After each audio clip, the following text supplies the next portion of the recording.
Hello সবাইকে, কেমন আছো ফ্রেন্ডস? সবাই চলে আসলাম আরেকটা ভিডিও নিয়ে। ফ্রেন্ডস, আজকের ভিডিওতে হচ্ছে সম্পূর্ণ একটা নিরামিষ রেসিপি রান্না করব। তো পুরো ভিডিওটা দেখতে থাকো। এখানে হচ্ছে দেখো আয়োজনে কি কি নিয়েছি: সয়াবিন, কলার মোচা আর হচ্ছে আলু কেটে নিয়েছি। তো সম্পূর্ণ ভিডিওটা কিন্তু এই সবজিটা দিয়েই রান্না হবে, এই তিনটা সবজি দিয়ে। ফ্রেন্ডস, সয়াবিন আর কলার মোচা দিয়ে তোমরা কখনো খেয়েছো কিনা জানি না, কিন্তু নতুন একটা রেসিপি নিয়ে আসলাম তোমাদের জন্য। তো এই হচ্ছে দেখো, প্রথমে কি করলাম, একটা সসপ্যান নিয়ে আমি সসপ্যানের মধ্যে কলার মোচাটা দিয়ে দিলাম, সাথে একটু হলুদ আর হচ্ছে লবণ দিয়ে দিলাম। হলুদটা দেওয়ার কারণ হচ্ছে কলার মোচাটা কালো হবে না, তার জন্য। আর এ হচ্ছে দেখো আমি মশলা কি কি নিচ্ছি, এখানে সব মশলা কিন্তু আমি মিক্সিং করে নেব। এখানে জিরা 1.5 চামচ আর হচ্ছে এলাচ, দারচিনি, আদা আর হচ্ছে শুকনো লঙ্কা দিয়ে দিচ্ছি। ফ্রেন্ডস, আমি কিন্তু চেষ্টা করে থাকি যে আমার সব রান্নার ভিডিওগুলোতে মশলা কম দেওয়ার। তো যতটুকু সম্ভব অতটুকু দেওয়ার চেষ্টা করি, কম মশলার মধ্যে রান্না বান্না আমি তোমাদেরকে দেখানোর চেষ্টা করি। তো এই হচ্ছে দেখো, সোয়াবিনটা কিন্তু আমি এখন ছোট ছোট করে টুকরো করে নিচ্ছি। এদিকে মশলাও কিন্তু মিক্সিংয়ের জন্য আমার রেডি হয়ে গেছে। ফ্রেন্ডস, যারা সোয়াবিন খেতে পছন্দ করো না, তো আমার আজকের এই রেসিপিটা দেখলে তোমরা অবশ্যই সোয়াবিন খেতে পছন্দ করবে। তো একবার ট্রাই করে অবশ্যই দেখবে ঘরে। তো এদিকে হচ্ছে দেখো, সোয়াবিনটা একদম চিপে আমি জলটা ফেলে দিয়েছি। সোয়াবিনটা কিন্তু আমি গরম জল দিয়ে ভিজিয়েছিলাম। আর এই হচ্ছে দেখো, আমার মশলাও কিন্তু রেডি হয়ে গেছে। সব মশলা একসাথে মানে মিক্সিং করে নিয়ে এসেছি।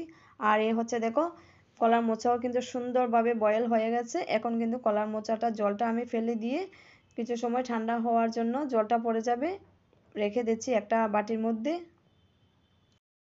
আর এদিকে হচ্ছে দেখো, কড়াই বসিয়ে দিয়েছি। কড়াই গরম করে এখন আমি কড়াইতে দিয়ে দিলাম তেল। তেলটা গরম হলে পরে প্রথম আমি আলুটা ভেজে নিচ্ছি। একটু হলুদ আর একটু লবণ দিয়ে দিলাম। একদম সুন্দর করে লাল লাল করে আমি আলুটা ভেজে নেব আগে।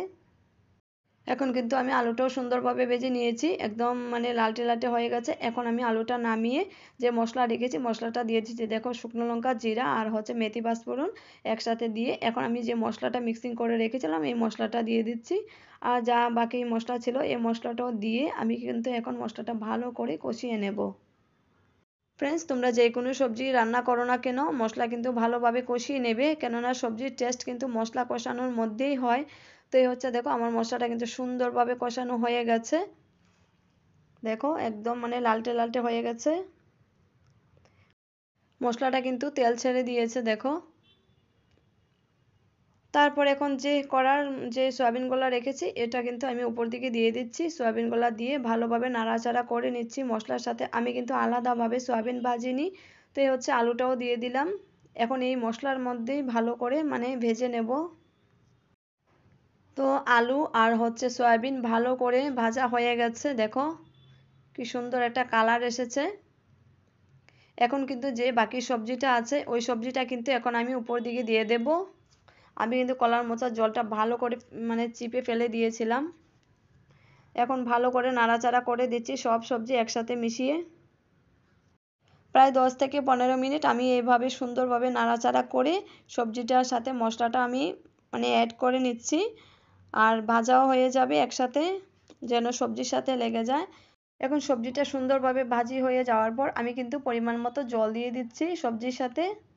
কত সময় বয়েল করে নেব।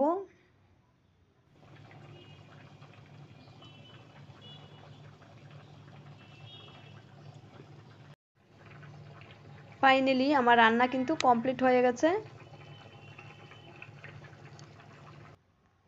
ফ্রেন্ডস, আজকে রান্নার ভিডিওটা এ পর্যন্তই।